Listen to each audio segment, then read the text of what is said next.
En essayant d'aller vers les objectifs suivants. Donc, le premier objectif pour nous, c'est de réussir à introduire l'IoT et Big Data Analytics. Donc, pour trouver un peu les liens, bien les liaisons entre les deux parties. Bien sûr, l'IoT, c'est, comme on a déjà vu, donc c'est un ensemble d'objets connectés à l'Internet. Et par conséquent, donc, cette connexion, il permet de capturer des data ou bien des informations qui peuvent servir bien au champ d'analyse. Quelles sont les opportunités, quels sont les outils avec lesquels on devrait travailler et quels sont les frameworks avec lesquels on peut travailler. Donc, c'est répondre à ce genre de questions. Alors, concernant le Big Data Analytics, ça veut dire quoi? Donc, qu'est-ce qu'on entend par le Big Data Analytics? Et puis, je vais en fait pas tarder à ce niveau-là. Peut-être que je vais être très bref. Et je vais donc me consacrer à une application, un exemple d'application donc que j'ai choisi. Donc, et par hasard, donc c'est une application où qu'on pourrait trouver dans beaucoup de littérature. Et par conséquent, donc, je l'ai choisi. Donc, c'est l'analyse des troubles de sommeil chez quelques humains.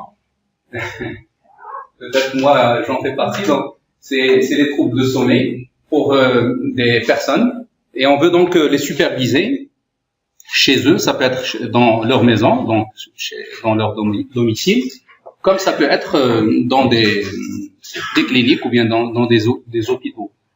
Et le but donc, c'est d'équiper ces endroits-là pour ces gens, de les équiper par un ensemble de dispositifs connectés qui délivrent des informations d'une manière permanente. Et ces informations, elles doivent être collectées, analysées pour pouvoir prendre la décision adéquate. Par exemple, modifier la température ou bien décider de changer la température ou d'abaisser la température ou bien de changer l'humidité dans la salle, par exemple dans la salle dans une chambre de nuit par exemple ou une chambre dans certaines chambres pour pouvoir donc aider justement ces gens-là qui ont des difficultés à surmonter leurs difficultés. Alors sur la base de cette application, on va donner lieu à un projet, donc un projet que nous allons tous faire, en fait, que vous allez faire vous-même. Nous, on va juste vous encadrer pour ça. Et on aimerait bien donc, parce que ce que je vais faire là, c'est complètement, je vais pas dire complètement de la simulation. Donc, on va simuler des capteurs. On va juste les simuler. Mais par contre, dans cette application-là, j'ai aussi fait une application qui prenne des données à partir du smartphone. Ça c'est pas simulé, donc on pourrait très bien voir tout à l'heure que il y a beaucoup de capteurs ici qu'on pourrait donc très bien s'en servir pour prendre des informations qui peuvent bien être utiles. Donc dans mon application, il y a en fait un mixage entre ce qui est simulé et ce qui est réel complètement. Par contre, au niveau du projet, on souhaite à ce que tout soit réel. Donc on souhaite peut-être utiliser des dispositifs, on se limitera peut-être à la mesure de température, à la mesure d'humidité, et on essaie d'avoir des informations réelles, en temps réel aussi, pour pouvoir les stocker et ensuite les analyser. Alors, le sommaire, donc, c'est celui-là. Donc, je vais commencer par introduire l'IoT et Big Data. Ensuite, je vais décrire l'application que j'ai pris comme support de ce cours-là. Ensuite, au niveau de cette application, je vais parler de la spécification et de l'architecture, la description de l'application, l'architecture utilisée ou bien considérée pour faire cette application. Je vais parler de la modélisation, donc notamment, je vais donner deux modèles, un diagramme de cas d'utilisation et puis un diagramme de flot de données, pour donc réussir à comprendre un peu ce que nous voulons faire à travers cette application. Dans cette application-là, on va se baser pour le transfert des données ou bien pour l'échange de données. On va utiliser le protocole MQTT, donc que je vais présenter ici brièvement aussi, juste pour comprendre un peu son principe. Et puis tout le reste, c'est l'implémentation. Donc l'implémentation de l'application a commencé par la préparation de l'environnement de travail. Donc nous avons besoin, j'ai programmé en Python, Donc nous avons besoin d'installer Python, d'installer une certaine distribution pour le data analytics et le machine learning qui est Anaconda. Donc Anaconda est une distribution pour le langage Python et R que nous devons installer. Il y a un certain nombre de packages qui seront installés avec cette distribution. Il y en a d'autres qu'il faut installer en plus. Et donc à ce niveau-là, je vais parler un peu de quels sont les outils qu'il faut qu'il faut avoir pour pouvoir implémenter l'application. En réalité, quand on parle de ce protocole-là, on va distinguer entre trois choses ou essentiellement deux choses. Donc un client MQTT, un client, c'est le client donc qui contacte ou qui peut soit publier des données, soit consommer des données, en passant par ce qu'on appelle un broker, MQTT. Et par conséquent, donc, je vais parler ici de la programmation de la partie publisher, celui qui publie des données pour les clients, consommateurs. Et je vais parler aussi de l'implémentation du consommateur, du client qui consomme ces données-là. Donc, c'est comme si on a un canal de communication entre deux parties, donc une partie cliente, publisher, donc c'est celui qui publie des données, et une autre partie, c'est la partie client, subscriber. Bien sûr, il y a une partie tierce parce que l'un ne connaît pas l'autre, et par conséquent, on doit passer par un broker. Le broker, donc, c'est celui qui va donc gérer les flux de messages échangés entre les différents clients. Et bien sûr, ce client-là, si on utilise le protocole MQTT, donc ça s'appelle un client MQTT. Celui-là aussi. Et le broker, aussi un broker MQTT.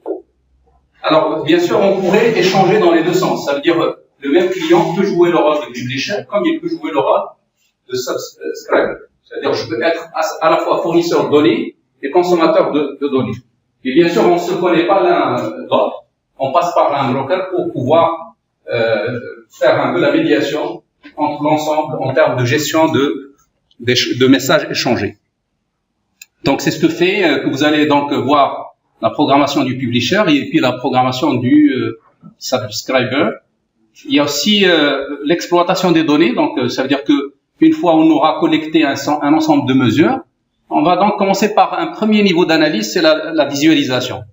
Donc, c'est en quelque sorte, c'est la préparation, c'est la présentation des données, mais par la suite, on verra que ce sont des présentations qui n'aideront pas les décideurs. Il faut alors passer par des transformations, par des analyses, pour pouvoir donc les mettre dans des formes adéquates, aidant à la prise de décision.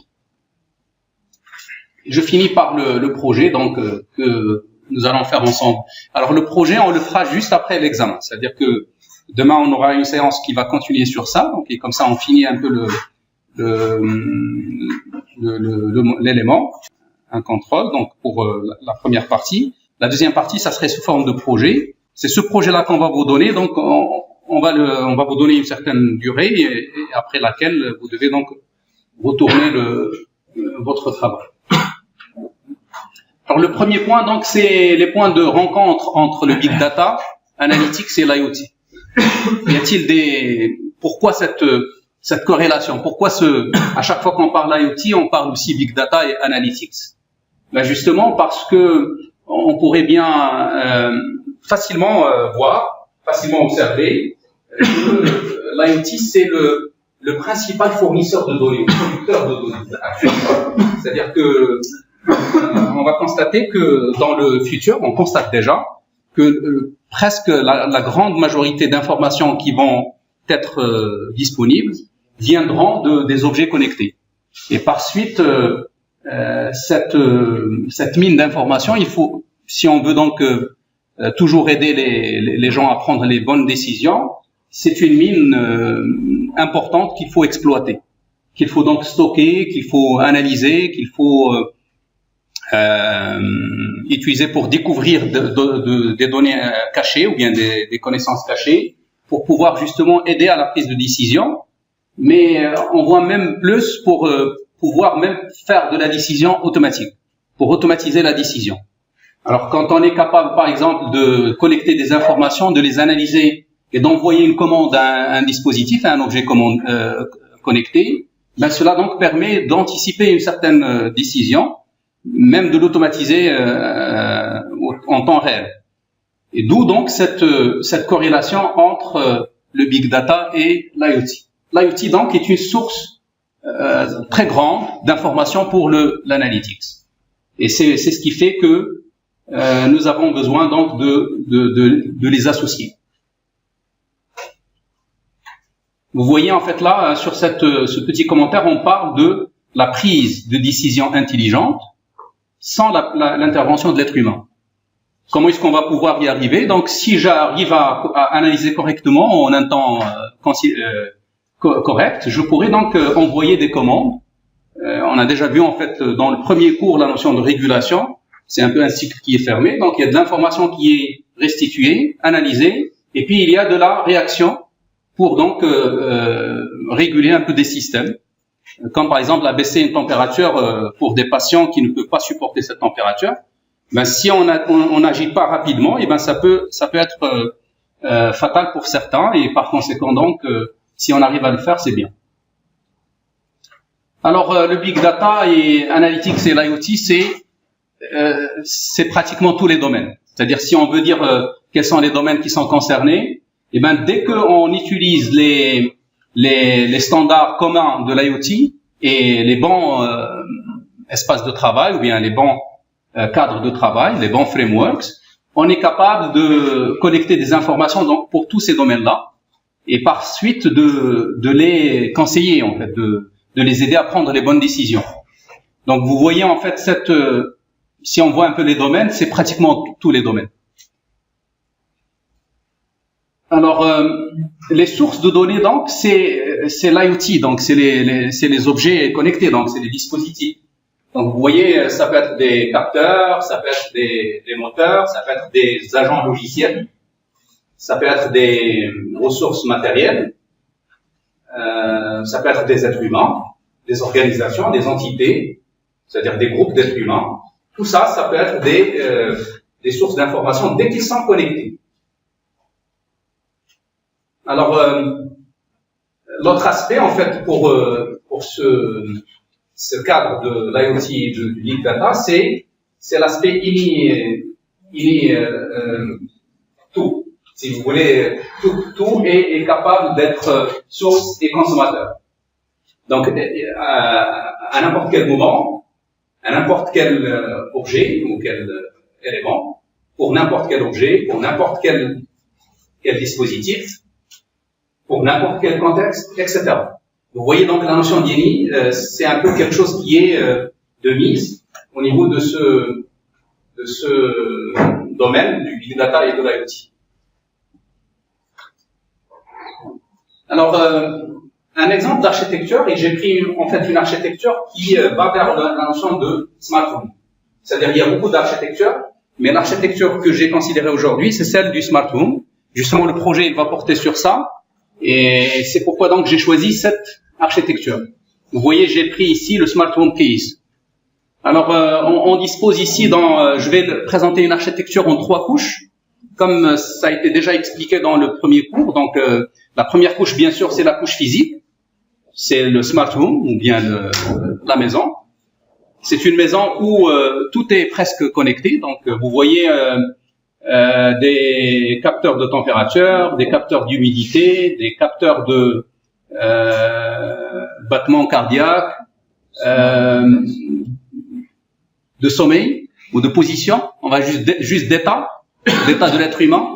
Vous pourrez savoir est-ce qu'il est en état de sommeil, est-ce qu'il est en état de éveillé, etc. Est-ce qu'il est en état de déplacement, ainsi de suite. Donc, à travers des capteurs adéquats, on est capable de savoir la situation d'un être humain et par suite d'avoir quelques informations sur son état, ainsi de suite.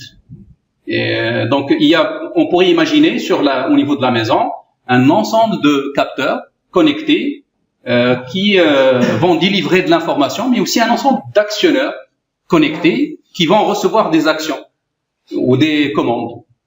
Alors, mais tout ce flux-là, il doit être géré, ou tous ces dispositifs-là, ils doivent être gérés.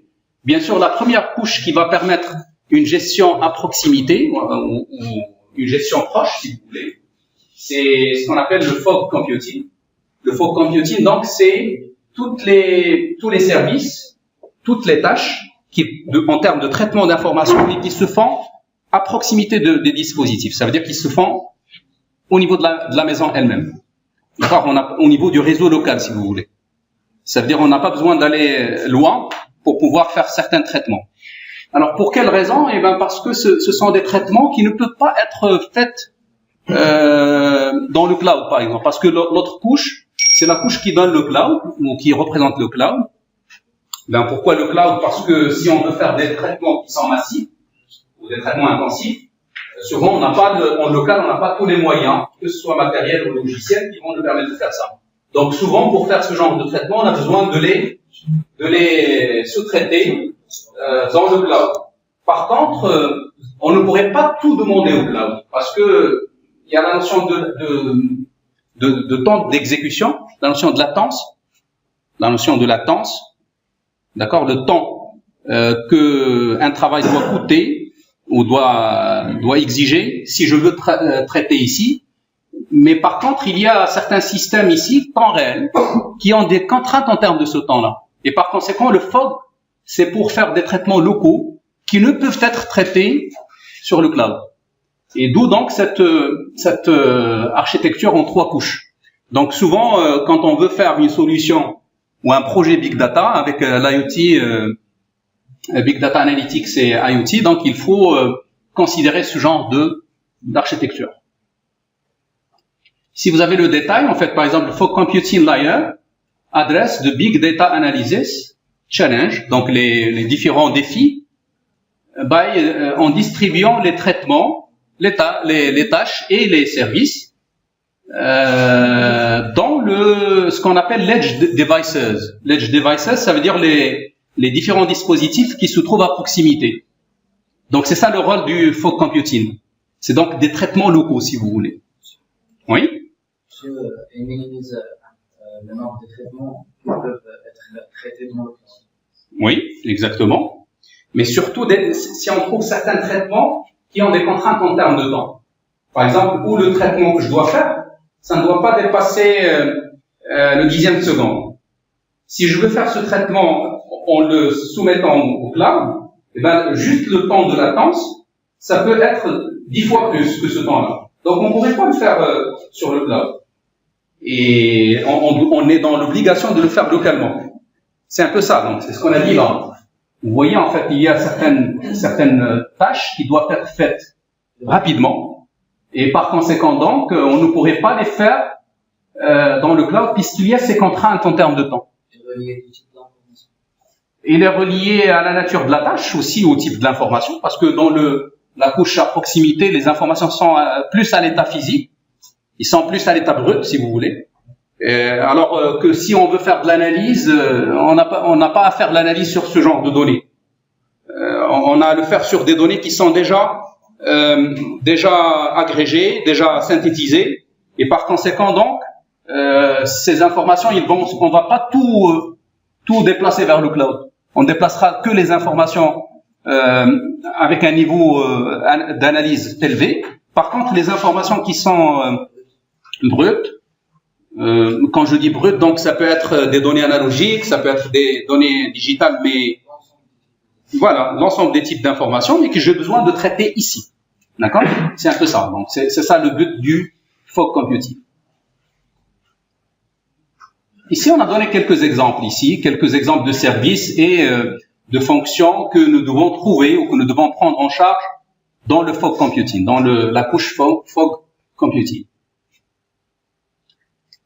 Alors, ces différentes activités, si on veut aller vers le Big Data Analytics, on pourrait les découper par niveau aussi. Donc, ici, c'est un peu si vous voulez, la transformation de l'information jusqu'à l'arrivée au data center pour servir à la prise de décision. Vous voyez, en fait, il y a des données qui se trouvent dans la couche physique. Ce sont des données qui sont fournies par des des composants physiques par des contrôleurs, comme par exemple des cartes Arduino ou bien des Raspberry. C'est ce qu'on a appelé ici des contrôleurs. Donc ici, tous ces composants-là, ils sont là pour fournir des informations, des fois, comme j'ai dit, analogiques, des fois digitales, mais ce sont des informations qui sont complètement brutes. C'est-à-dire que c'est des 0 et des 1, si on prend le digital. Ou c'est des signaux, donc, et par conséquent, il faut les analyser, il faut les interpréter.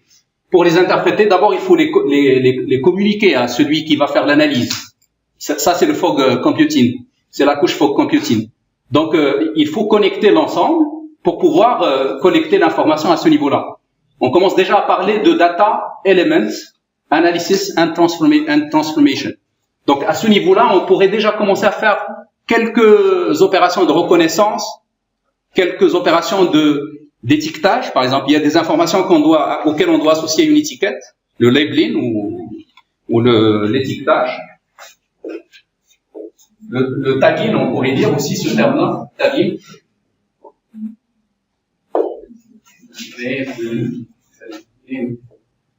Ça veut dire j'ai une information, je ne sais pas, par exemple juste des 0 et des 1, comme ça, mais je dois quand même lui associer que ça c'est une température.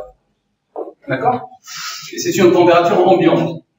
C'est comme si j'associe une métadonnée à une valeur. Donc le dispositif physique, lui, il vous fournit une valeur.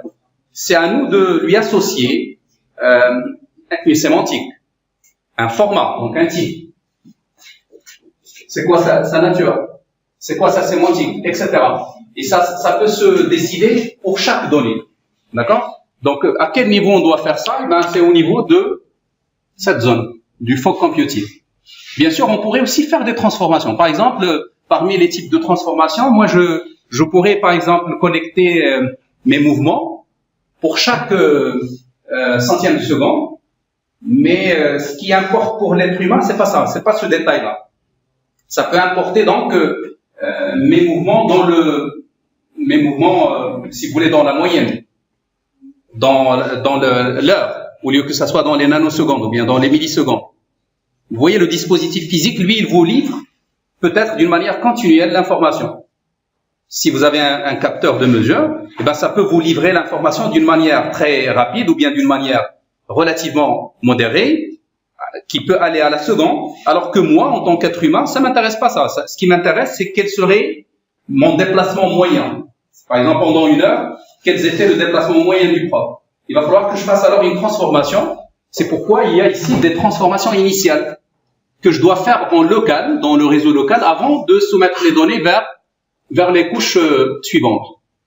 Alors, il y a beaucoup de données qu'on a besoin de stocker, donc de formater et de stocker selon un format.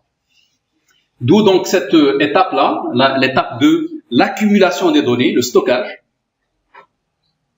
L'abstraction, vous voyez, en fait, à ce niveau-là, on parle d'agrégation, d'access, etc. Donc, c'est des transformations qui continuent dans les différentes phases. Pourquoi? Eh ben, pour aller vers des données d'ordre décisionnel. Des données, on va dire, synthétiques. Donc, il faut bien imaginer ce que délivre un capteur et sur quoi je dois décider. Je décide pas sur une donnée factuelle ou sur une donnée mesurée. Je décide sur une donnée agrégée. D'où donc certaines opérations de filtrage, d'agrégation, etc. C'est ce qui intervient donc après le stockage.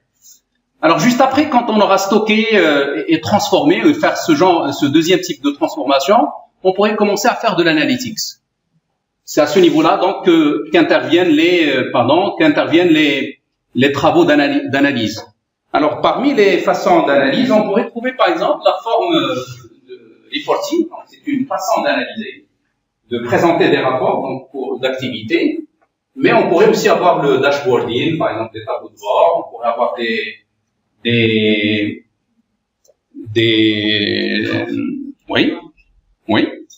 oui, en fait le reporting, le dashboarding, donc le scoring, c'est un certain nombre de techniques qui permettent déjà de représenter graphiquement des données en vue de les présenter à un décideur. Alors, et puis la phase finale, c'est celle qui va donc, c'est la restitution finale pour les décideurs, pour les gens qui font la décision. D'où donc ces différentes couches d'analyse. Alors, si je veux faire de l'analytics, quelles sont les phases par lesquelles dois-je passer? Donc, comme on a déjà vu, en fait, ça c'est un peu détaillé, mais globalement, si on arrive à la partie analytics, là, à ce niveau-là, quelles sont les phases par lesquelles je dois passer? Ici, on parle de la chaîne de valeur. C'est un ensemble de phases, donc la phase de collecte, collecte de données, l'ingestion, donc c'est des traitements intermédiaires. C'est des traitements intermédiaires, comme tout à l'heure lorsque j'ai dit reconnaître, faire le tagging d'une donnée ou bien reconnaître son type, ça rentre dans le cadre de l'ingestion. La découverte de données, la découverte de nouvelles données, la découverte d'entités, de liens entre entités, de relations entre entités, le nettoyage de ces données-là, parce que on trouvera beaucoup de bruit au niveau des données. Tout ça peut se faire dans le fog computing. Donc on entend par le nettoyage donc l'élimination d'informations bruit, ou bien la complétude d'informations des fois, lorsqu'on est en manque d'informations. Vous allez le voir en fait tout à l'heure quand je vous ferai une petite démonstration, vous allez voir que pour certains intervalles de temps, on n'a pas d'informations. On pourrait donc se trouver dans l'état où le capteur n'a pas délivré l'information, ou bien le système lui-même n'a pas capturé l'information à temps.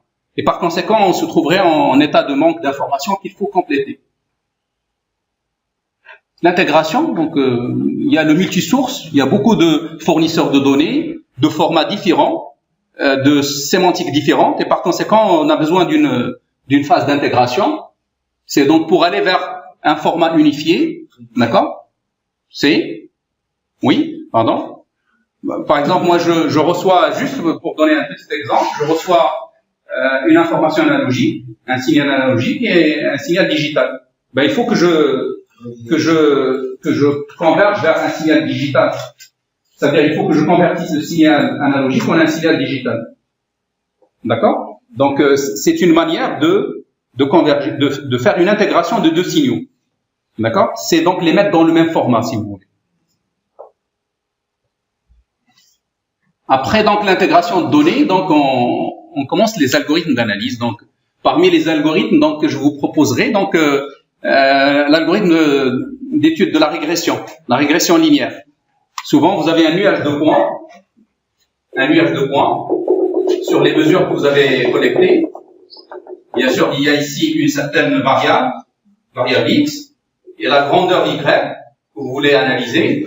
Et des fois, donc, juste trouver une loi linéaire qui va me permettre de faire de la prédiction. C'est-à-dire, les données que j'ai s'arrêtent là, dans cet intervalle. Et moi, je peux faire de la prédiction dans le temps. Si là on a le temps, donc je pourrais donc calculer des valeurs futures, comme je pourrais même retrouver des valeurs antécédentes, des valeurs dans le passé que j'ai plus, et je voulais donc les reconstituer, je pourrais le faire. Bien sûr, c'est de la régression linéaire, mais on pourrait faire une régression non linéaire comme ça. C'est trouver la régression la plus meilleure qui reflète la loi Y en fonction de la variable X.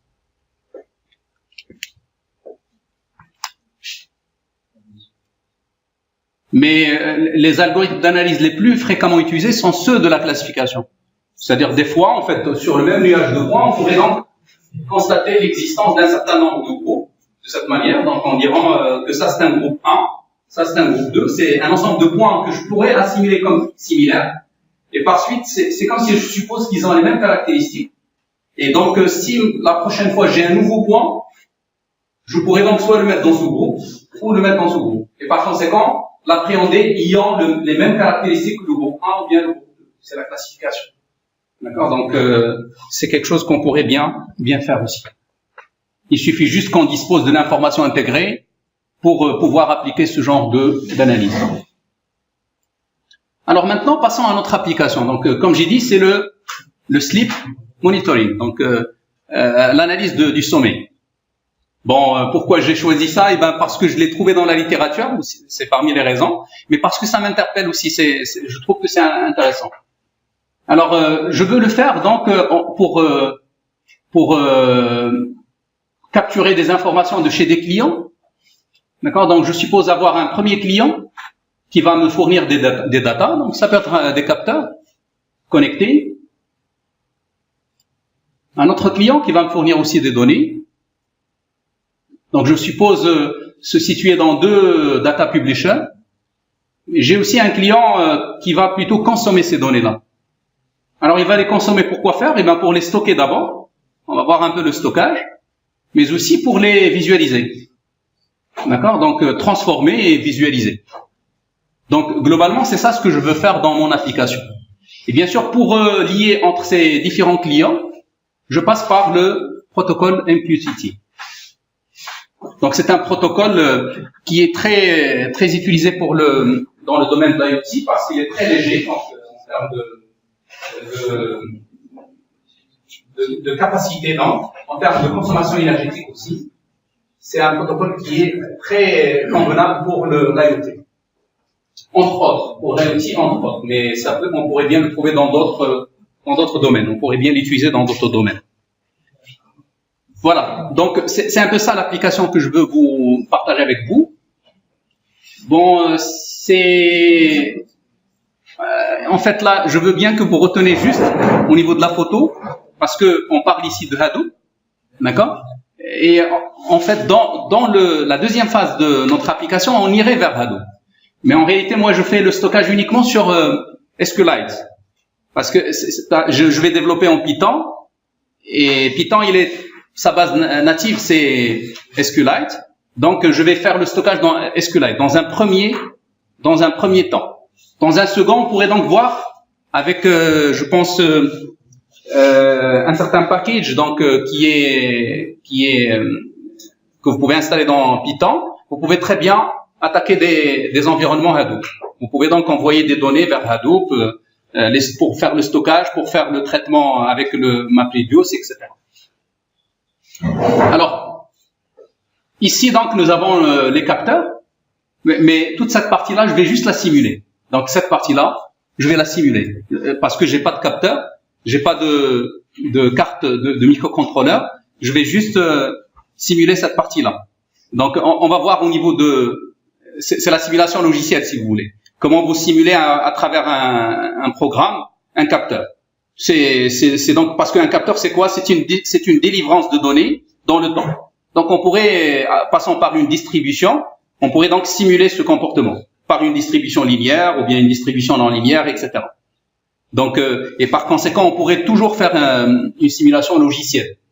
Mais dans le projet, en fait, ce que nous voulons faire, c'est plutôt avoir un environnement réel, c'est-à-dire avoir des capteurs branchés avec une carte Raspberry. On pourrait avoir 2 ou 3 capteurs qui vont délivrer de l'information à travers le broker, des informations vers un client consommateur de ces données-là. Ce client-là, donc, il fera le stockage, entre autres, il fera l'analyse, il fera la visualisation. Donc, mais par contre, j'ai quand même essayé de contourner cette simulation en allant collecter des informations à travers le smartphone. Les informations que je collecte sont des informations données par un accéléromètre. Un accéléromètre, c'est un dispositif qui donne des indications sur les mouvements, selon les 3 axes X, Y, Z. Et bien sûr, en connectant un téléphone à notre broker, on est capable de lire des informations de ce genre-là. Alors, bien sûr, la connexion passe par la notion de socket, d'accord? C'est donc la notion de socket pour réussir à travers le Wi-Fi à faire déplacer des informations produites au niveau du smartphone vers l'ordinateur. On passerait par la programmation du socket. Mais une fois j'obtiens l'information à ce niveau-là, au niveau du broker, je dois donc les véhiculer vers le client à travers MQTT. Et donc ça ne fait donc les 2 protocoles que nous allons pouvoir utiliser à ce niveau-là. Bon, je rappelle un peu les blocs. Vous voyez donc on a 3 clients MQTT et puis 2 sont des publishers et 1 est un subscriber ou bien un consommateur de données. Alors ça donne un petit peu un exemple de ce que nous voulons faire. En réalité, c'est un schéma que j'ai essayé de confectionner pour dire qu'est-ce que nous voulons faire exactement. Parce que là, on n'a pas dit. D'accord? On a juste donné une structure un peu générale. Alors, ce que je veux faire, en fait, c'est un peu ça. Je veux donc récupérer à partir d'un capteur de température simulé les valeurs de la température sur un milieu, la température ambiante. Je veux aussi simuler un capteur d'humidité pour nous délivrer une information sur l'humidité ambiante. Donc, comme exemple, on pourra recevoir une information comme 28 degrés, par exemple, Celsius, avec ce capteur. Celui-là, par exemple, 50%, ou bien 25%. C'est souvent donc en grammes par mètre cube. C'est des grandeurs physiques mesurables par ces capteurs. Mais nous, cette partie-là, on va juste la simuler. Là, on veut donc recevoir les accélérations X, Y, Z d'un téléphone portable. Bien sûr, ça serait les accélérations de la personne qui le porte. Ça serait les accélérations de la personne qui le porte.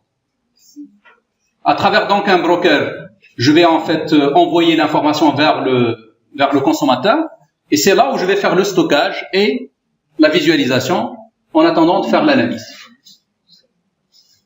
Le principe donc de sous forme d'un diagramme de cas d'utilisation est le suivant. C'est-à-dire on va distinguer entre les différents cas d'utilisation que vous voyez là, bien sûr autour du broker. Premier, s'il vous plaît, premier cas d'utilisation, c'est lorsque un client, consommateur de données, s'inscrit dans ce qu'on appelle un TOPIX. Alors, bien sûr, il faut bien imaginer que si on veut échanger tous de l'information, imaginons on est des publishers et des subscribers, nous, en tant qu'être humain, s'il vous plaît. Alors, si chacun doit recevoir de l'information, il va falloir qu'on organise ces informations-là. L'organisation la plus adéquate, c'est l'organisation hiérarchique. Donc, c'est la notion de topics. D'accord? Donc, on crée des topics. On pourrait avoir un topics niveau 1, un sous-topics niveau 2, etc. C'est comme la notion de dossier. Donc, un topics, c'est un dossier sous lequel on pourrait avoir un autre dossier, et ainsi de suite. Donc, je pourrais, par exemple, avoir le topics Smart Home. D'accord? C'est tout ce qui concerne la communication, bien la messagerie ou les messages, l'échange de messages avec la maison intelligente. Mais je pourrais avoir, par exemple, une certaine chambre, par exemple la chambre de nuit, le bedroom, par exemple, comme je pourrais avoir d'autres chambres, bedroom, par exemple, etc. Donc, et à ce niveau-là, je pourrais donc avoir encore des sous-dossiers, ainsi de suite. Donc, vous voyez, c'est un peu ça la notion de topics. Les clients, eux, qui désirent consommer des informations, il faut qu'ils s'inscrivent dans un topics. Il faut qu'ils se manifestent ou qu'ils manifestent leur intérêt sur un topics donné. Donc moi, par exemple, je m'intéresse à la température dans la chambre de nuit de la maison X. Il va falloir que je m'inscrive dans le topics adéquat. Alors, en s'inscrivant, le broker, chaque fois que une information arrive de chez le fournisseur sur ce topics-là, il va la soumettre à ce client-là. C'est clair? C'est un peu ça l'idée. Vous voyez? Donc, je m'inscris dans un topics, je m'inscris auprès du broker. Le broker, en fait, dès qu'il reçoit un signal ou bien une information sur ce topics-là, qu'est-ce qu'il fait? Eh ben, il va l'aiguiller vers le client ou vers les clients, parce qu'on pourrait être nombreux qui s'intéressent au même topics, vers les clients qui se sont inscrits dans ce topics-là. Alors, qui va créer le topics? Eh ben, le publisher, il le crée. Par exemple, moi, en tant que fournisseur de données, je vais créer un topics dans le broker, et c'est dans ce topics que je vais envoyer mes messages. Donc, par exemple, celui-là, il a décidé d'envoyer le message, c'est que du texte, c'est souvent des formats JSON, des informations en format JSON, que le publisher formate en ce format-là, il les envoie vers le broker. Le broker, lui, qu'est-ce qu'il fait? Eh ben, il va dispatcher ces informations vers les clients qui sont inscrits dans ce topics-là.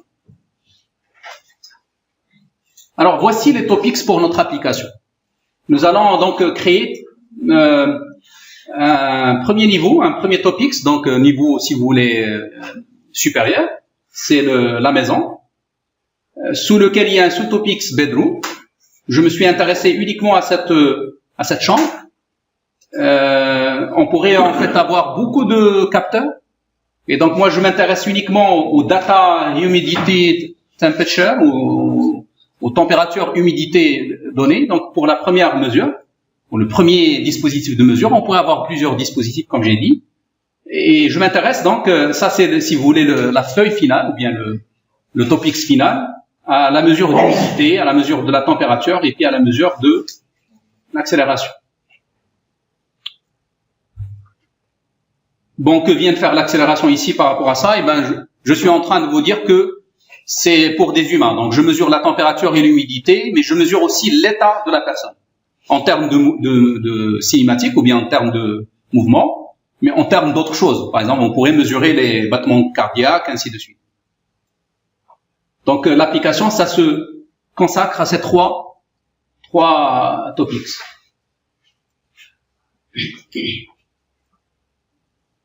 Alors, j'ai pris le cas de la température. Donc, c'est un scénario. Ça explique un peu toujours un cas d'utilisation, mais ça explique le transfert de données. Regardez donc dans l'ordre, par exemple, le publisher, quand il a besoin de publier des informations, il faut qu'il se connecte au broker. D'accord? Il faut qu'il crée une connexion au broker. En fournissant donc les informations, en s'identifiant, il faut qu'il s'identifie. Il faut qu'il s'authentifie, donc avec un nom d'utilisateur et un mot de passe, éventuellement. Et il faut dès qu'il se connecte, donc il faut en deuxième lieu, qu'il décide de publier dans un topics donné une valeur. Regardez, souvent, ce sont des valeurs au format JSON. Alors, le client lui-même, celui qui veut consommer l'information, ça c'est un client producteur, ça c'est un client consommateur. Alors, le client, il faut aussi qu'il se connecte au broker. Il faut qu'il s'inscrit dans un topics et par suite, dès qu'il s'inscrit, il va recevoir régulièrement des messages on ou des événements on message. Donc, c'est un événement qui traduit l'arrivée d'un message. Et bien sûr, si vous programmez cet événement, vous pouvez le programmer pour capturer l'information et la stocker éventuellement, bien la traiter. L'ensemble lors de la connexion, ils doivent s'authentifier avec un système tierce, donc d'authentification. En fait, ça peut être un serveur d'authentification. Ici, c'est le serveur broker, ainsi de suite. Mais on pourrait tout mettre dans la même machine, comme c'est le cas pour l'application que je vais vous faire aujourd'hui. Alors nous, en fait, on pourrait très bien installer un broker local. Parmi les brokers, vous avez ces exemples-là. Mosquito, par exemple, c'est un broker que vous pouvez télécharger et installer. Mais sinon, si vous ne voulez pas faire d'installation, il suffit juste d'avoir une connexion et vous pouvez utiliser ce broker-là en ligne. Donc, c'est justement ce que j'ai utilisé moi-même pour réussir à faire la médiation entre l'ensemble de mes clients. Alors, si maintenant on veut faire l'implémentation, à quoi on a besoin en termes d'outils et de packages? Alors, il y a beaucoup d'outils, en fait, il y a beaucoup de langages de programmation avec lesquels on pourrait programmer ça. Moi, j'ai choisi Python. Tout simplement, pourquoi? Parce que c'est très utilisé actuellement en termes de data science et de machine learning.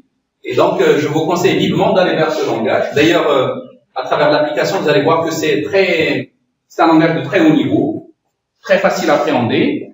Moi, personnellement, je trouve qu'il est beaucoup plus simple que si je le compare avec des langages connus par leur simplicité, comme Java, ou par leur capacité et leur bonne structuration, comme Java.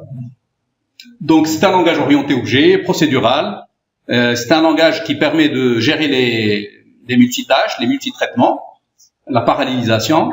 C'est des packages qui sont disponibles en un seul clic de souris lorsque vous êtes connecté. Et par conséquent, c'est un langage qui commence à prendre le dessus dans le domaine de l'analytics.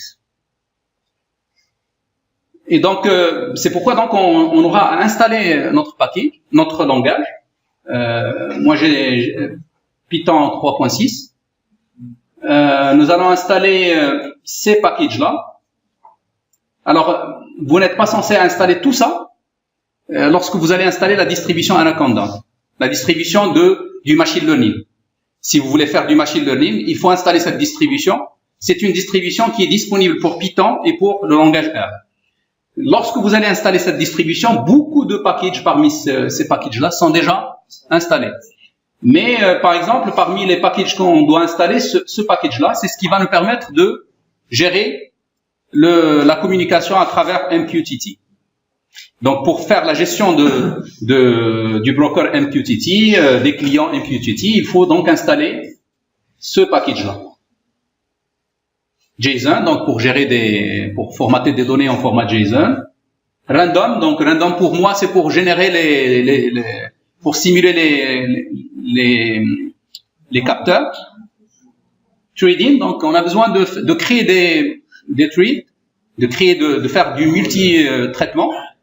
Et par conséquent, donc, on pourrait exécuter plusieurs processus en parallèle, simuler en fait le parallélisme par le trading.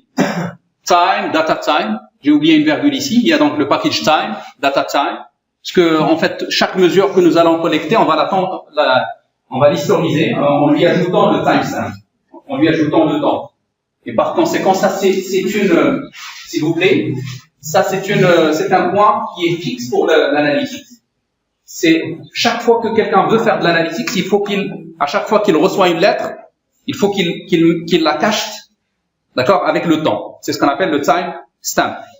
Il faut alors donc toujours à chaque fois qu'une lettre arrive, qu'un message arrive, vous lui ajoutez le temps pour savoir quand est-ce que vous l'avez reçu. C'est pourquoi donc ces deux packages. Alors pour faire la visualisation, on va utiliser ce package, Matplotlib. NumPy, c'est pour la gestion des calculs mathématiques, donc les calculs matriciels, calculs sur les matrices, sur les nombres, les fonctions mathématiques. C'est dans ce package. SQLite 3, c'est pour donc les connexions avec la base de données SQLite. RE, donc c'est un package sur les regular expressions, les expressions régulières. Parce que souvent, en fait, on arrive à trouver des messages, par exemple au niveau du téléphone, on arrive à collecter un message sous forme d'un texte, mais il va falloir le transformer. C'est déjà donc l'ingestion.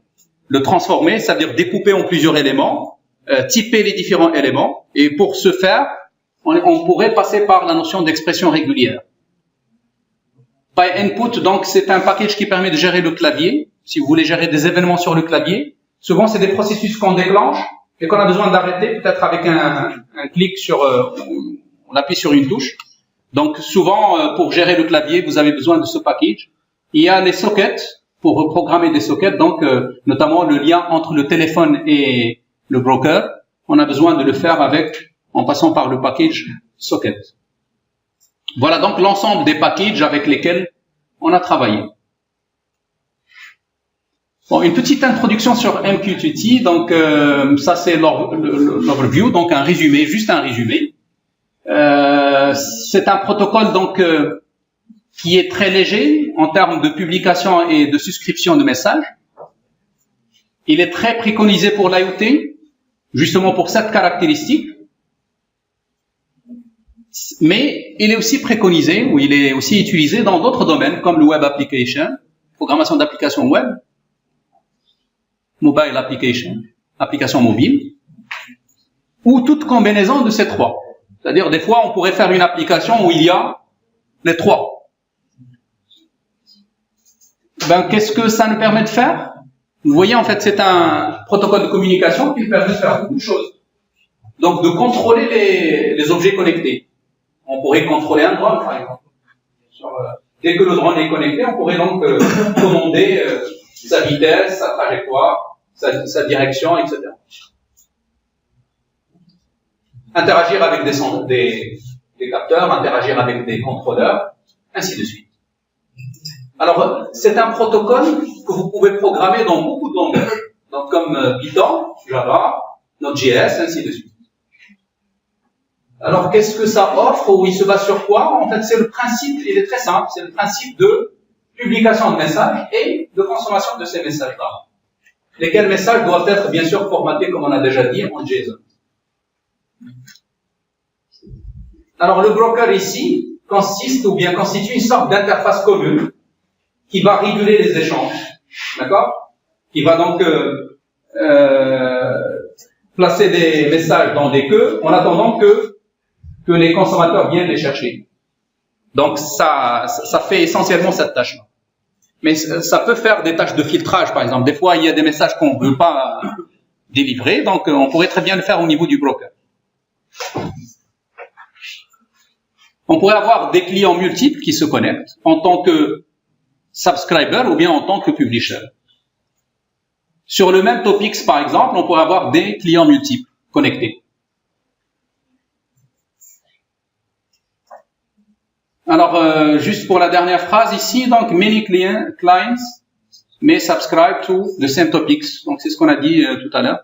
Donc, ça, c'est un résumé des caractéristiques, c'est une définition et un ensemble de caractéristiques de ce protocole. Alors, qu'est-ce que ça me permet de faire? Par exemple, ça me permet d'agir sur une lampe. Je pourrais allumer ou bien éteindre une lampe d'une façon distante. Mais bien sûr, on passe par un ensemble d'étapes. On pourrait lire, c'est un peu l'inverse. Au lieu d'envoyer une commande, je pourrais lire une mesure. Donc, forcément, on passe d'un capteur à travers des cartes, arrivant vers le client final. Le client, bien sûr, qui est programmé en utilisant un langage de programmation adéquat. Ici, note de RED, donc c'est on va dire un langage ou un environnement de programmation basé sur c'est un peu comme le Blockly qu'on a vu, donc basé sur juste des workflows graphiques que vous pouvez donc placer graphiquement, que vous pouvez personnaliser, paramétrer, ainsi de suite. Bon, ça c'est un schéma qui illustre un peu les principes de base. Les concepts de base, c'est le concept de publication, souscription, envoi de messages, lecture de messages, réception de messages, topics, broker. C'est un peu les quatre concepts autour de cette technologie ou bien de ce protocole. Ici, on a l'illustration de chacun de ces concepts. Par exemple, si je prends le concept publish, subscribe et message donc soit pour poster ou bien pour lire, nous pouvons donc le constater ici. Et en fait, là, moi, je vous donne un peu les résultats de l'application que j'ai déjà programmée. Les résultats en termes de publication, par exemple, quand on publie un message, on obtient quelque chose qui ressemble à ça. Par exemple, là, je suis en train de publier la valeur d'une température, la valeur mesurée d'une température, datée à une date donnée, provenant d'un certain,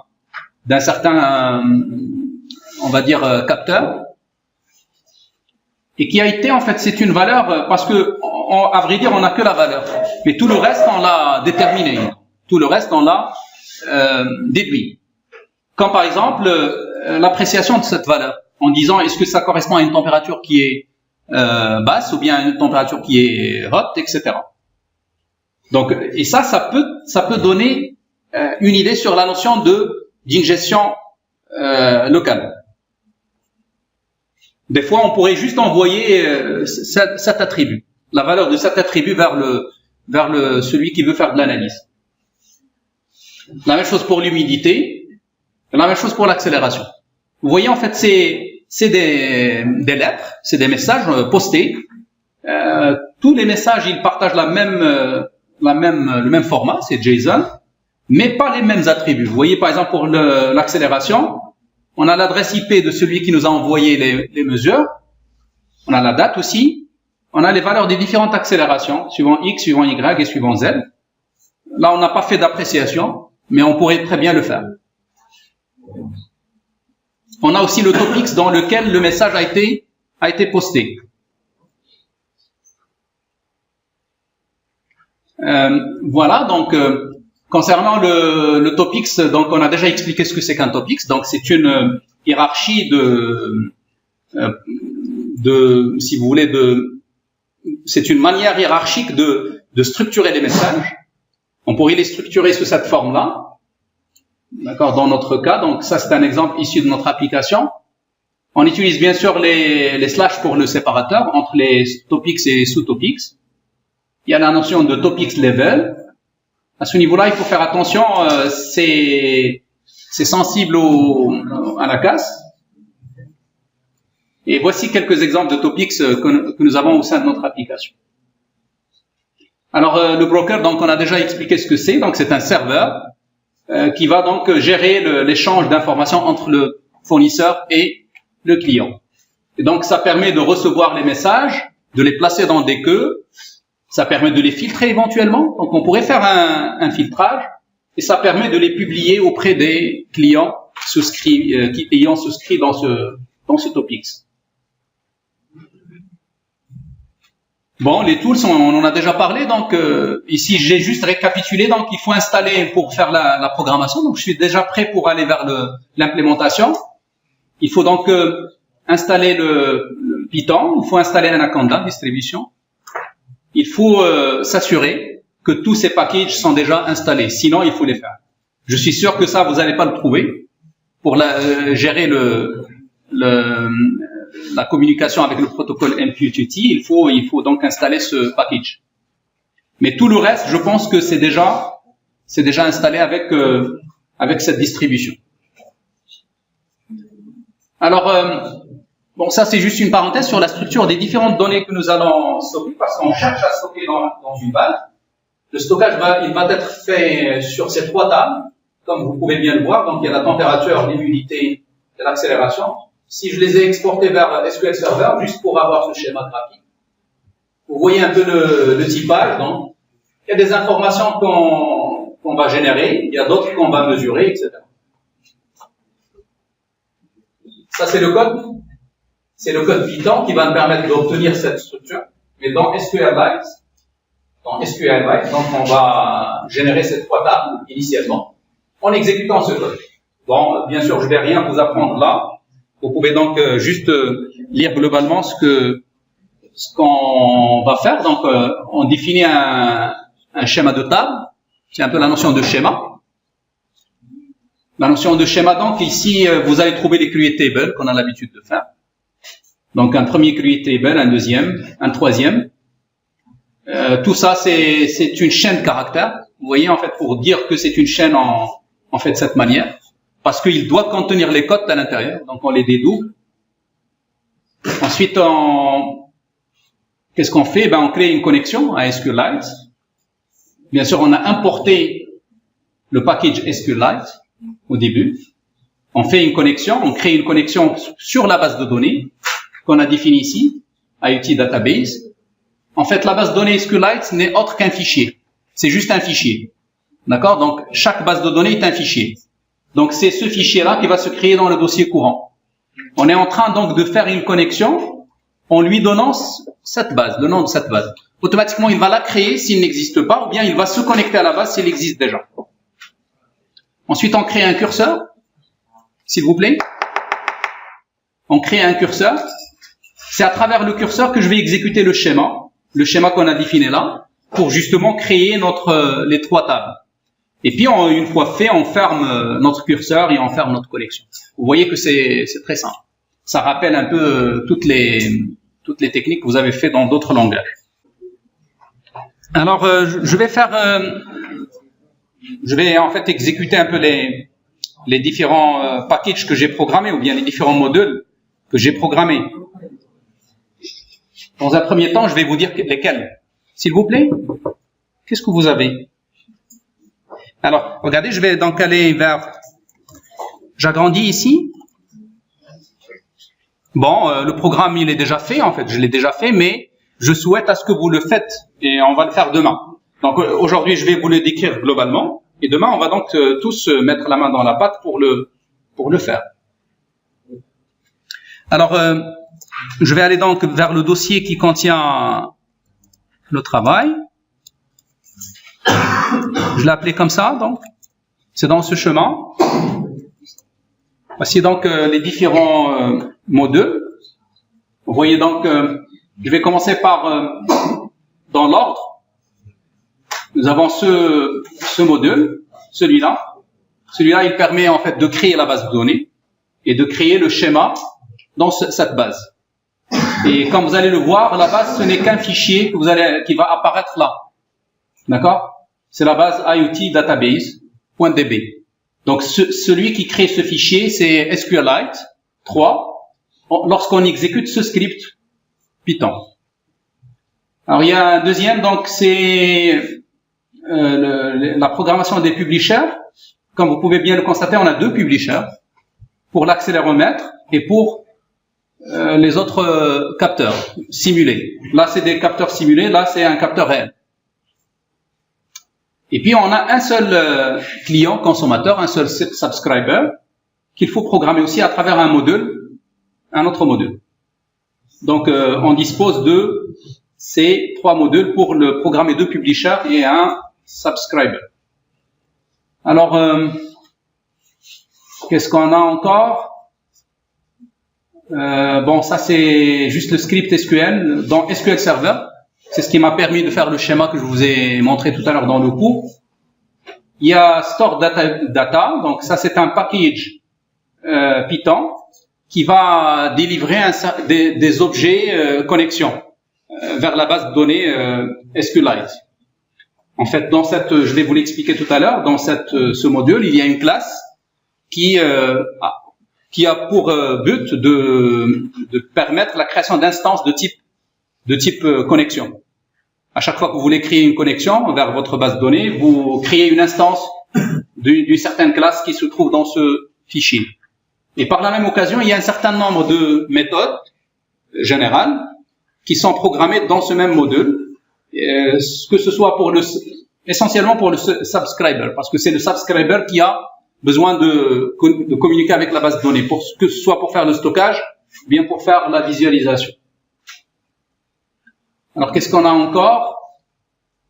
Je pense, oui, en fait, on a celui-là aussi, ce module, data visualisation. Donc, c'est le module à travers lequel on a programmé la visualisation de données. Alors, je vais commencer par d'abord détruire la base de données. En fait, avant de la détruire, je vais vous montrer, en entrant vers la base, que ça contient déjà des données. C'est les données, en fait, des tests que j'ai faits.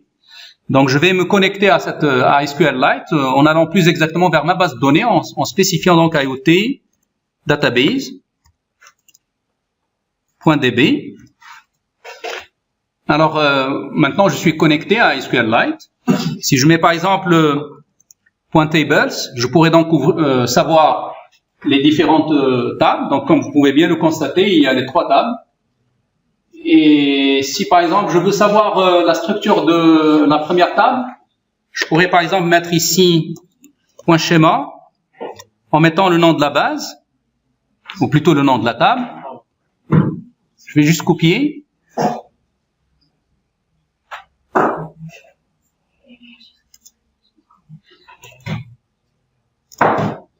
Ici, on voit donc le schéma de cette première table. Donc, comme on l'a bien choisi dans le premier script, le script initialisation database tables, on voit clairement que ça se compose essentiellement, et c'est presque vrai pour toutes les trois tables. Donc, il y a un ID qui s'incrémente automatiquement.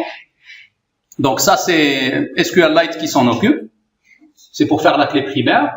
Il y a l'ID du capteur. C'est le nom du capteur, ça peut être son adresse IP, etc.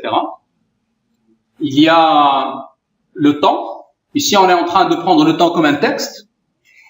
Ensuite, il y a les trois accélérations qui sont vues comme des réels. Alors, je vais faire un select, juste un exemple de select. Par exemple, si je sélectionne toutes les informations, juste pour avoir une structure un peu plus claire, je vais donc définir cette variable .header à on. Ça, c'est juste c'est propre à SQLite. Donc, pour pouvoir avoir une certaine, lorsque vous demandez des requêtes select, d'avoir les en-têtes qui sont définies correctement. Je vais aussi définir s'il vous plaît, mode colonne. Non, c'est pas ça. Colonne.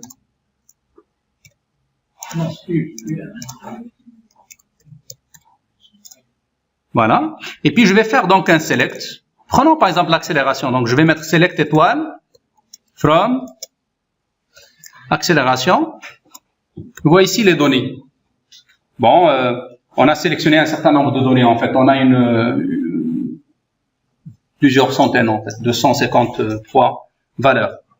Alors voilà, donc je vais sortir d'ici où je reste là. Je vais donc créer une autre fenêtre de commande.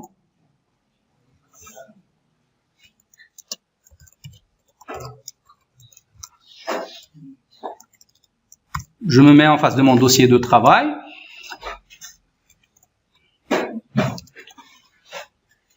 Je vais par exemple commencer par exécuter le publisher. Le publisher, en fait, où il y a où il y a uniquement des capteurs simulés. Alors, mais je vais l'exécuter à cet état-là parce que je suis pas connecté actuellement pour voir que mon broker il va pas travailler parce que c'est un broker en ligne. Donc, je vais exécuter mon fichier Python, ce fichier-là. Le premier publisher, bon, j'obtiendrai rien. Tout simplement parce que je suis pas connecté. Mais dès lors que je me connecte, alors je suis connecté à l'inset. Je vais me connecter aussi à l'inset ici.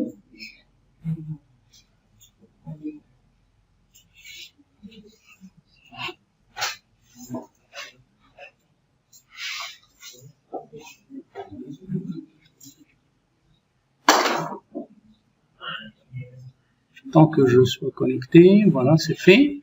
Je vais donc revenir réexécuter.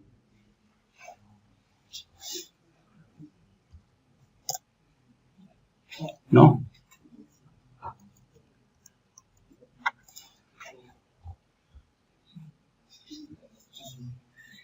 Je vais réduire.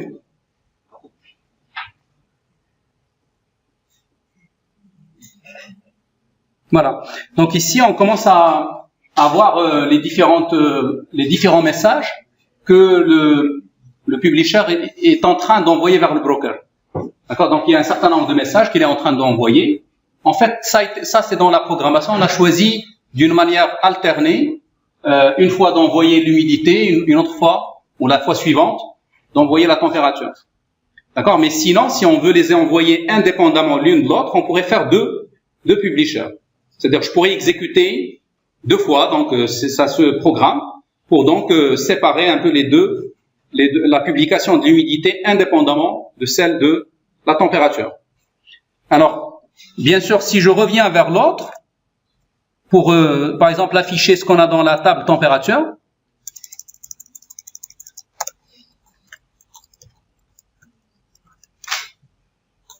alors ici je suis à 61 messages, et si je refais, je dois me trouver à combien? Est-ce que ça va changer ou pas? Ça va pas changer. C'est tout à fait normal parce que on n'a pas encore exécuté le subscriber. C'est le subscriber qui va donc consommer les messages et qui va les mettre dans la base de données. Regardez, je vais créer donc une troisième fenêtre de commande sur laquelle ou dans laquelle je vais exécuter mon subscriber.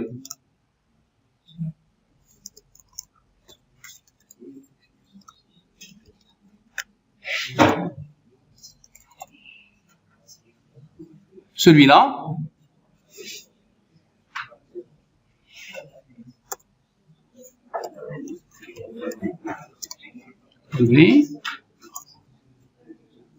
regardez, il est en train de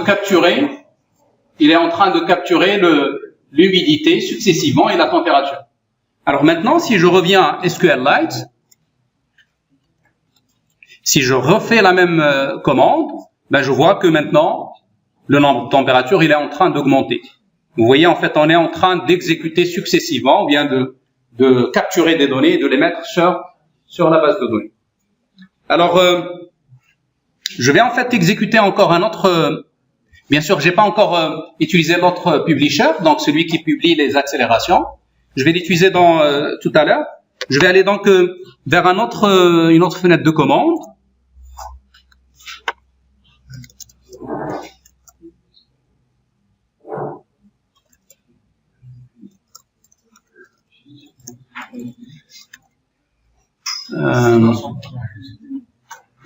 Exact. Je vais donc exécuter le data visualisation, ce module-là. Ici, j'ai exécuté tous les modules, bien sûr. Sauf, bien sûr, un module que j'ai pas exécuté, c'est là où il y a la classe. Donc, c'est pas un module exécutable, c'est plutôt un module qui délivre des instances objets de connexion.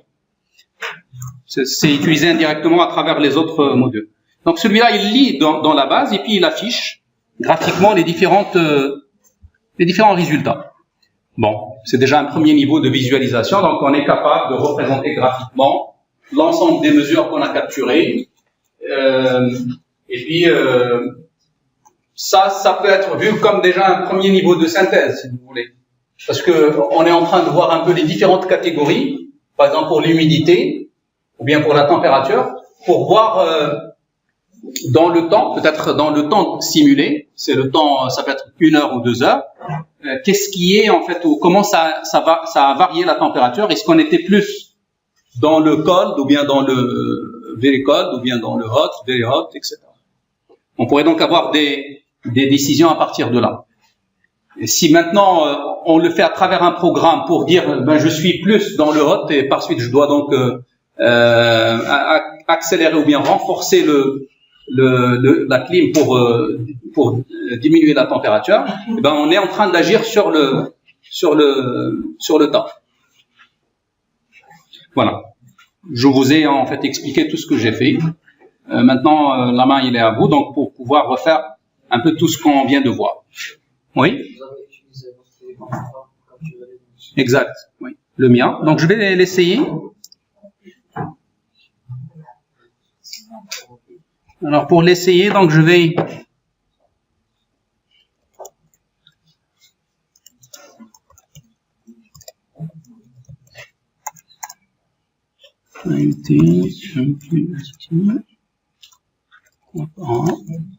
alors je vais en fait voir un peu l'adresse IP que j'ai ici, donc par ipconfig. Ça me permet de savoir l'adresse Wi-Fi. C'est donc ce que j'ai là. C'est le 10.10.5.9.9. Et par conséquent, donc je dois, en fait, pour le faire, je suis passé par un service qu'il faut charger là, parce que par défaut, l'accéléromètre, il vous donne rien sur le téléphone. Il va falloir donc mettre une application mobile ou un outil mobile qu'il faut mettre dans le portable pour capturer ces informations et les communiquer par socket à travers le réseau Wi-Fi vers le broker, notamment vers la machine qui a cette adresse-là. Donc, pour le faire, je vais en fait lancer cette application. Ça s'appelle Wireless MU. L'application que j'ai utilisée, c'est celle-là. Wireless MU. Ou IMU, pardon.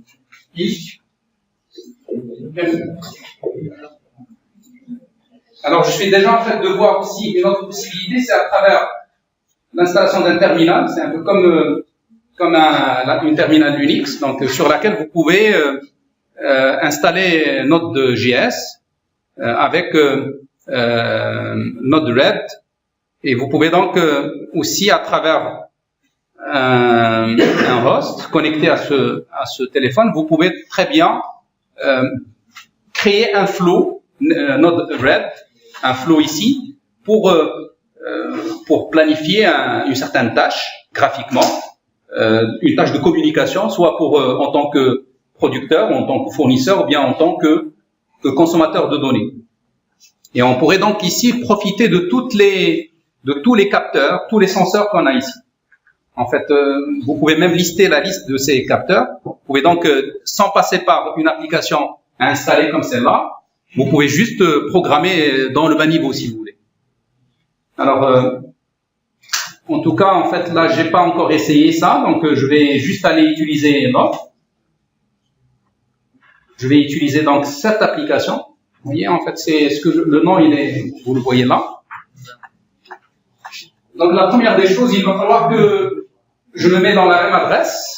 Ici, il y a en fait target IP adresse.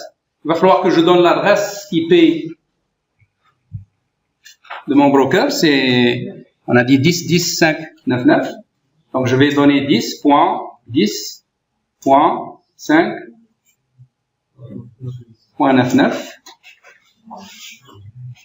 Voilà, et après, en fait, là, constatez un peu ce que je vous ai dit. Vous avez, en fait, des réglages. Vous pouvez dire, je veux donc envoyer des mesures rapidement. Donc, il y a fast, very fast, medium, et puis slow. Moi, je vais choisir slow. C'est-à-dire, c'est un peu le rythme avec lequel vous envoyez les données. La vitesse avec laquelle vous envoyez des données. Et voilà, donc, je n'ai qu'à démarrer. D'accord? En démarrant, je dois revenir vers mon subscriber. Le subscriber, ou d'abord non, je dois exécuter un autre publisher parce qu'on a deux publishers. D'accord? Donc, ce que je vais faire, je vais donc créer une autre interface. Je vais aller vers mon dossier de travail. mqtt.app1. Qu'est-ce que j'ai fait? Slash. Voilà. Je vais exécuter l'autre subscriber, l'autre publisher, pardon, celui-là. Pourquoi en fait j'ai pas mis un seul? Parce que là ça exige de passer par la programmation d'une socket. D'accord? Donc en plus du protocole MQTT, donc il va falloir aussi programmer les sockets. C'est pourquoi donc j'ai choisi un module séparé. Alors, je vais copier et je vais exécuter.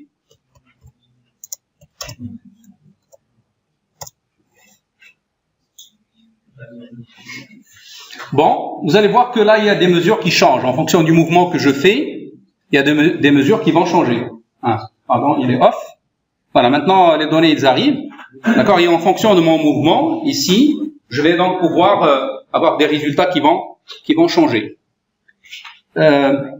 Regardons, parce que ça, c'est le publisher. Regardons du côté du subscriber, est-ce qu'il est en train de capturer ces données-là? Ça, c'est l'autre publisher. Sinon, il va falloir le redémarrer. Où est-ce qu'il est? Je pense que c'est celui-là. Oui.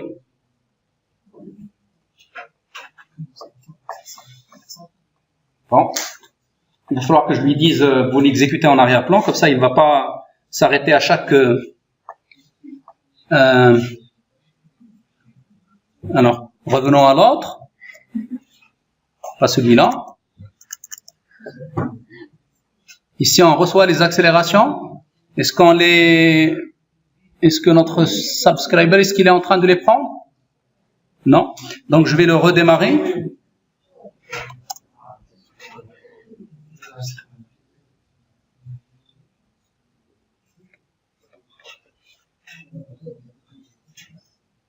Est-ce que vous voyez une accélération là?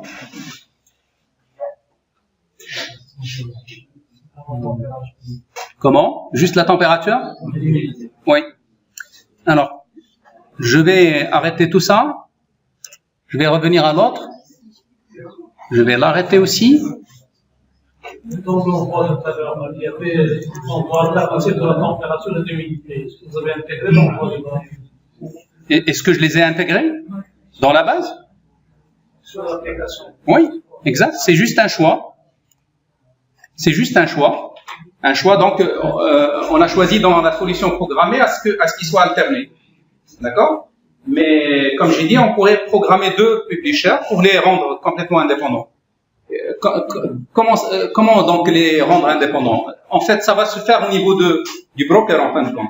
Parce que le broker, quand il reçoit des messages, il les met dans des files d'attente, en attendant qu'un client viendra les chercher. Donc, le premier arrivé, le premier servi. Je refais en fait cette... Alors, excusez-moi. Juste, je réussis ça d'abord. Alors, voilà, j'ai lancé la capture ou l'accéléromètre ici. Je vais donc lancer ici le publisher. Qu'est-ce qu'il me dit? Ah oui.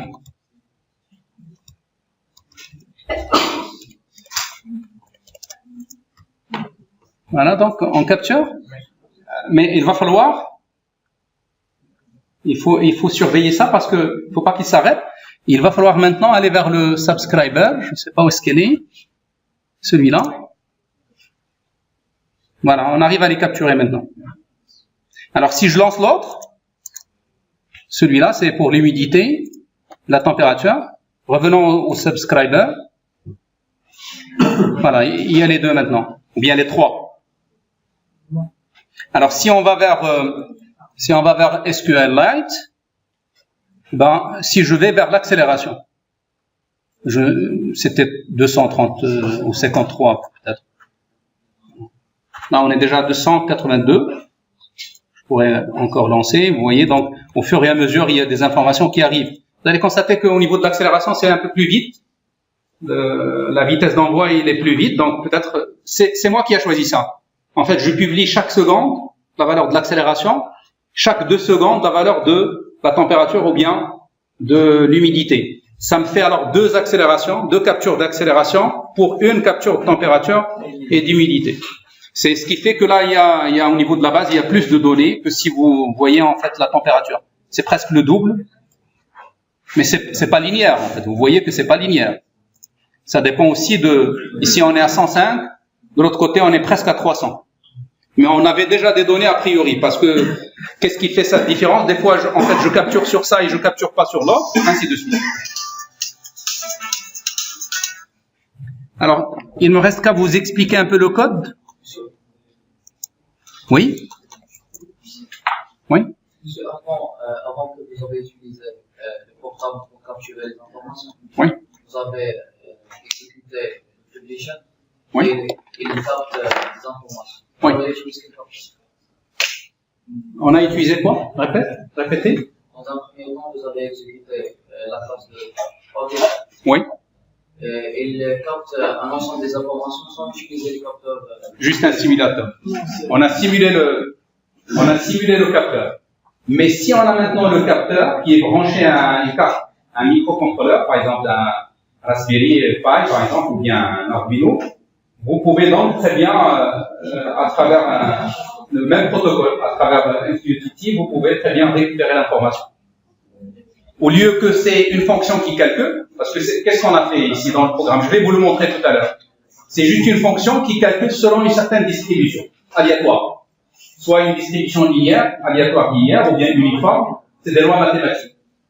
Mais vous savez très bien que tout comportement physique, on pourrait le représenter par une loi. Ça veut dire, moi, je pourrais savoir que la température ambiante, eh ben, ça varie selon une certaine rampe linéaire. À un moment donné, ça se stabilise, ensuite ça revient. D'accord? C'est presque un comportement qui est visible. La température, il fait presque comme ça. Ça atteint un max. Ça correspond, ça commence à partir d'une température 1000. Température 1000. Donc c'est une loi. On pourrait donc très bien la représenter par cette loi. On pourrait bien représenter par cette loi. Maintenant, si on veut avoir la réalité, la valeur réelle, au lieu de simuler par une loi, on simule rien. On place un capteur qui fait la même chose. Je vais en fait juste mettre ici un sublime étoile. Voilà, en fait là c'est les codes, les différents codes programmés, à commencer par ça. Bon, il n'y a que des... Vous voyez, on ne pourrait pas enregistrer.